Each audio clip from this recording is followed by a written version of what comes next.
আজকের এই বিশ্লেষণে আপনাদের সবাইকে স্বাগত। আজ আমরা হস্তিনাপুরের এক আনন্দমুখর রাজপ্রাসাদ থেকে শুরু করে একেবারে কুরুক্ষেত্রের ধ্বংসস্তূপে গিয়ে দাঁড়াবো। আমাদের আজকের মূল ফোকাস এক মায়ের অসীম বেদনার নাটকীয় গতিপথ। আর হ্যাঁ, কিভাবে একটা নীরবতার সিদ্ধান্ত শেষ পর্যন্ত একটা মর্মান্তিক মহাকাব্যের জন্ম দেয়, চলুন সেটাই আজ গভীরভাবে উপলব্ধি করার চেষ্টা করি। গল্পটা শুরু হয় গান্ধার রাজকন্যা গান্ধারীর বিয়ের পর।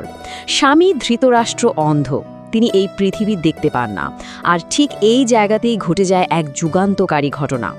গান্ধারী কী করলেন? তিনি নিজেই স্বেচ্ছায় নিজের চোখে কাপড় বেঁধে অনন্ত অন্ধকারের চাদরে নিজেকে মুড়িয়ে নিলেন।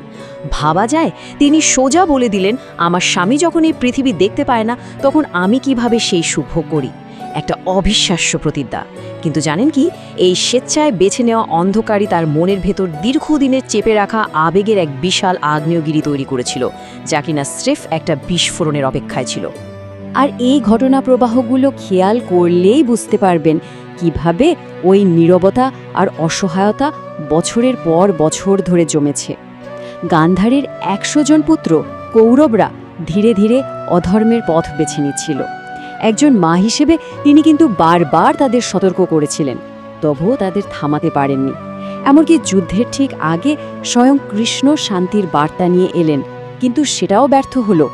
আর এর পরিণতি কুরুক্ষেত্রের সেই অনিবার্য ধ্বংসলীলা। ১০০। একটু ভেবে দেখুন সংখ্যাটা, এটা নিছকই কোনো সংখ্যা নয়। কুরুক্ষেত্রের সেই ভয়াবহ যুদ্ধে গান্ধারী তার এই ১০০ জন পুত্রকে চিরতরে হারিয়েছিলেন। একসাথে শত পুত্রের মৃত্যু একজন মায়ের জীবনে যে কি বিশাল আর ভয়ঙ্কর শূন্যতা তৈরি করে, সত্যি বলতে সেটা কল্পনা করাও আমাদের জন্য ভীষণ কঠিন। এবার যুদ্ধের ঠিক পরের দৃশ্যটার কথা একটু ভাবুন। চারদিকে শুধু ধ্বংস আর মৃত্যু। এই ভয়াবহ ধ্বংসস্তূপ আর শত পুত্রের মৃতদেহের মাঝে দাঁড়িয়ে আছেন এক শোকাহত মা। তার বুক কান্নায় ফেটে যাচ্ছে। গল্পের এই টান উত্তেজনা কিন্তু একেবারে চূড়ান্ত রূপ নেয় যখন কৃষ্ণের সাথে গান্ধারীর দেখা হয়। ওই যে বছরের পর বছর ধরে পালন করা নীরবতা, সেটা এবার এক ভয়ঙ্কর ক্রোধ হয়ে ফেটে পড়ে। তিনি সরাসরি কৃষ্ণকে এই পুরো ধ্বংসযজ্ঞের জন্য দায়ী করে চরম আক্রোশে বলে ওঠেন, গোবিন্দ, তুমি চাইলেই যুদ্ধ থামাতে পারতে, তুমি সব জানতো, চুপ করেছিলে কেন? এটা ছিল স্রেফ এক মায়ের বুক ফাটা যন্ত্রণা থেকে উঠে আসা চরম একটা অভিযোগ। গান্ধারীর এই তীব্র ক্রোধের বিপরীতে কৃষ্ণের উত্তরটা খেয়াল করুন, একদম শান্ত অথচ অমোঘ। তিনি বললেন, আমি চেষ্টা করেছিলাম মা, কিন্তু মানুষের নিজের কর্মফল তাকে ভোগ করতেই হয়। আসল পয়েন্টটা হলো, এই যে কর্মফলের অমোঘ নিয়ম, এটা কেউই এড়িয়ে যেতে পারে না। মহাজাগতিক বিচারের এই চরম সত্যটাই কৃষ্ণের এই কথায় খুব সুন্দরভাবে ফুটে উঠেছে। আর ঠিক এই মুহূর্তেই এক মায়ের তীব্র শোক রীতিমতো সর্বনাশা আগুনের রূপ নেয়। পাগল প্রায় গান্ধারী সরাসরি ঐশ্বরিক সত্তার দিকে ছুড়ে দেন ইতিহাসের অন্যতম ভয়ঙ্কর এক অভিশাপ। তিনি বলেন, আমি সন্তানদের হারিয়েছি কৃষ্ণ, সর্বহারা মা, তোমায় অভিশাপ দিচ্ছি, তোমার যাদব বংশও একদিন ধ্বংস হয়ে যাবে। এই অভিশাপটা যেন পুরো আখ্যানের নাটকীয়তার একেবারে চূড়ান্ত শিখর। এই প্রচণ্ড ক্রোধ আর অভিশাপের বিস্ফোরণে ঠিক পরে, বিশ্বাস করুন, গল্পটা অভাবনীয়ভাবে এক গভীর নিস্তব্ধতায় মোড় নেয়। চারিদিকে একদম পিন পতন নীরবতা, আর এই নীরবতার মাঝেই দেখা যায় এক আশ্চর্য বৈপরীত্য। কৃষ্ণের মুখে ফুটে ওঠে এক স্নিগ্ধ হাসি, অথচ তার দু চোখ তখন জলে ছলছল করছে। এই নীরবতা যেন হাজারটা শব্দের চেয়েও অনেক অনেক বেশি কিছু বলে দেয়। কথোপকথনের এই পর্যায়ে কৃষ্ণের অসীম করুণার দিকটি প্রকাশ পায়। তার কণ্ঠে কোনো রাগ নেই, কোনো অভিযোগ নেই। পরম প্রশান্তির সাথে তিনি বলেন, মাতা, আপনার এই অভিশাপ আমি সানন্দে গ্রহণ করলাম।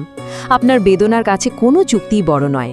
তিনি চরম মমতার সাথে মেনে নেন যে একজন শোকাহত মায়ের এই তীব্র বেদনার কাছে পৃথিবীর অন্য কোনো যুক্তি আসলে খাটে না। কৃষ্ণেরই স্নিগ্ধ আর শান্ত কণ্ঠস্বর শোনার সাথে সাথেই গান্ধারীর ভেতর এক আকস্মিক অনুশোচনার ঝড় বয়ে যায়। তিনি মুহূর্তেই বুঝতে পারেন রাগের বশে তিনি কি ভয়ানক কথা বলে ফেলেছেন। তিনি একেবারে কাতর স্বরে বলে ওঠেন, আমি কি করে ফেললাম, ক্ষমা করো কৃষ্ণ, আমি আমার অভিশাপ ফিরিয়ে নিতে চাই।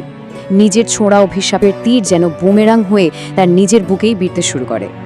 এখানেই আমরা এই আখ্যানের একেবারে মূল আবেগের জায়গাটি দেখতে পাই। একদিকে মানুষের তীব্র আবেগ, শোক আর হুট করে নেওয়া সিদ্ধান্তের জন্য আকস্মিক অনুশোচনা যা গান্ধারীর মধ্যে দিয়ে পরিষ্কার ফুটে উঠেছে। আর ঠিক তার বিপরীতেই রয়েছে কৃষ্ণের প্রশান্তি, অসীম করুণা এবং বিন্দুমাত্র ক্ষোভ ছাড়াই বাস্তবতাকে মেনে নেওয়ার এক ঐশ্বরিক ক্ষমতা। এই দুই বিপরীতধর্মী চেতনার সংঘর্ষই কিন্তু গল্পটিকে এতটা শক্তিশালী করে তুলেছে। এই মর্মান্তিক আখ্যানটি বহু বছর পর তার অমোঘ পরিণতির দিকেই এগিয়ে যায়।